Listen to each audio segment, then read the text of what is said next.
There is another extraordinary story unfolding closer to home, and it is that of a young man's name you're going to come to know very well over the next wee while.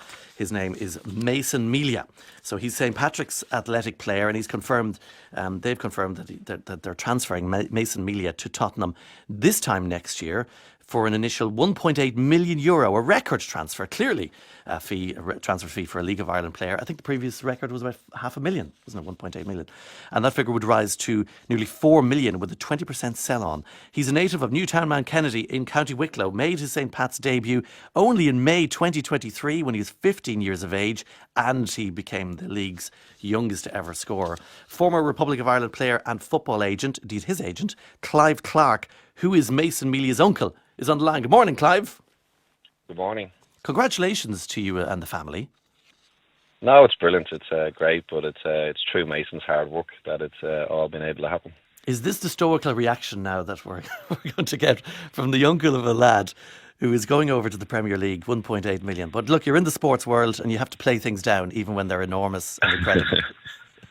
No, obviously, I know the industry a long time. I've been living in the UK for best part of 30 years now. So I know the football world over here, and it's something that for the last 4 or 5 years with Mason that we've been building up to this moment. We know he's a very talented boy, and it's been great working with St Pat's and Mason and trying to break the transfer record, which we were all set out to do probably this time last year because we felt we had a player of a certain ability. So it was literally a year, and you were very intimately involved in the negotiations. Yeah. My company brokered a deal for Mason between St Pat's and Tottenham. He's went over to Spurs 3 years ago now, and it's a club that he thinks very fondly of. He had so many offers from Europe, probably 50, 60 offers throughout Europe. Wow. Yeah, in the likes of Celtic have come really strongly and pushed really hard for him, but he can only pick one club, and he chose to go with Spurs. So we decided to make it happen, and it's all done now. So this time next year he'll be running out as a Spurs player. And now explain to us why it's going to take a year. It's a Brexit rules and his age. Yeah, it's a Brexit rule. So the rule is that he can't officially sign with an English club or British club till the transfer window after his 18th birthday. So he'll be 18 in September, and he'll go over then on the January 1st of 2026, which then allows him to stay and develop at St Pat's for another year, which I think is brilliant for the League of Ireland. It's brilliant for him, and hopefully together they can win something this year. This rule is quite a good one, isn't it? Because we've seen youngsters go over very, very young. It doesn't work out for them because obviously they're just far too young. They don't get the same sort of local treatment they would have like he is moving at 18. No, they don't, and I think this is something that was so easy for Irish players to do in the past, is to go over to England, as I did at 16, and go into the academies that are really well funded in the UK and try and develop.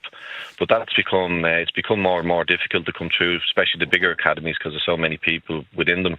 So I think it's brilliant for the League of Ireland. The FAI and the League of Ireland have to get together with the government and really fund the underage players coming through and give them everything that the Gaelic players are getting now, which is crazy. A non-professional sport is better funded than a professional sport in Ireland, and that needs to change. We need to give the best young players the foundations that the best young players can go and follow in Mason's footsteps, and hopefully this transfer fee is a statement transfer fee, and it shows you that it can be done, and we don't have to be giving the best young players away to English clubs for 100,000, 200,000. The best ones should be going for this kind of transfer fee. This will change things, you reckon? Because that will also make a lot of money for the League of Ireland, where they would need it, rather than always relying on the government.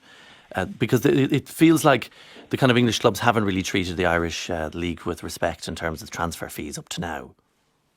No, they haven't, and I think people who are trying to make money through football have abused the system over the years. And myself and Gareth Callagher, the owner of St Pat's, and Ger O'Brien, the sports director there, have worked hard on it over the last couple of years to try and change people's view of Irish players. The talent should sell itself, and Mason has delivered on the field for St. Pat's, and he's played really well for Ireland's underage international team as well. So between all of us working really hard together and working as a unit, we've been able to, get a lot of clubs to the table who've made, these kind of offers, and it's a credit to St. Pat's and to Mason that all of a sudden players are being viewed in this light.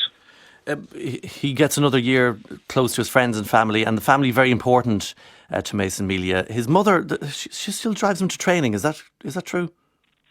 Yeah, she does. It was something. Obviously, he broke into the team at 15 to the first team, and he was in and around it, at 16 years of age. And we sat down as a family and decided that Pamela would take the sort of that on.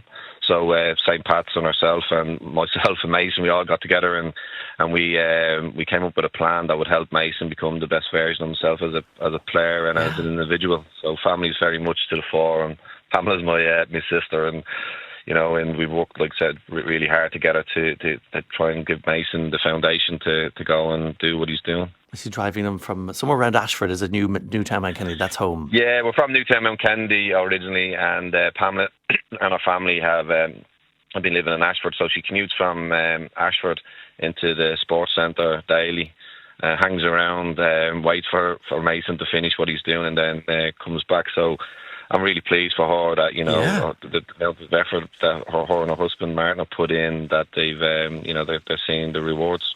That's just incredible. Is he going to be wrapped in cotton wool now between now and next January? Or is he going to go hell for leather in St. Pat's?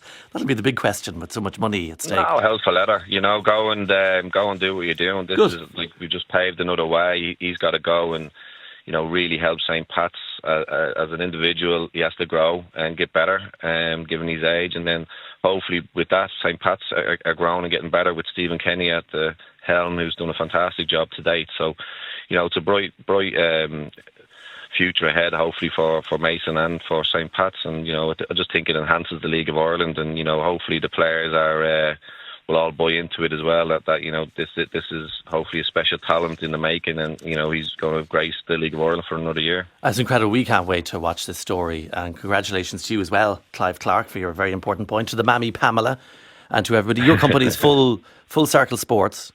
Give them the credit. Full Circle Sports. Yeah, so it's just like I just think that the League of Ireland has been undervalued, and we've got to really grow it, and everyone has to work together to try and help it be a better version. Because the only people who are going to win really are the younger players coming through the system, and that's what we've got to do. I think we all fight against each other sometimes, and I don't think the government and the FAI work hard enough with the League of Ireland. I think hopefully this deal will hopefully make them stand up and realise that if they fund the system, there's a lot of talent in Ireland, that we can grow a top national team in the future if we look after the young folk. But look, we hear the passion in your voice for the League of Ireland. Fair play to you. There's a Stoke City fan on to us. Fond memories of Clive Clark at left back for the Potters. So good luck to young Mason. Great days. I still live locally, so I see Stoke a lot. Spent a lot of my career at Stoke. The accent hasn't crept in on you at all. Okay. Good luck, Clive Clark, and to Mason Melia as well. Thanks so much for the chat. Best of luck to he'll be off to Spurs in a year, and the Arsenal fans will be grinding their teeth watching on in Ireland. But it's an incredible story. That's happening next January. Okay.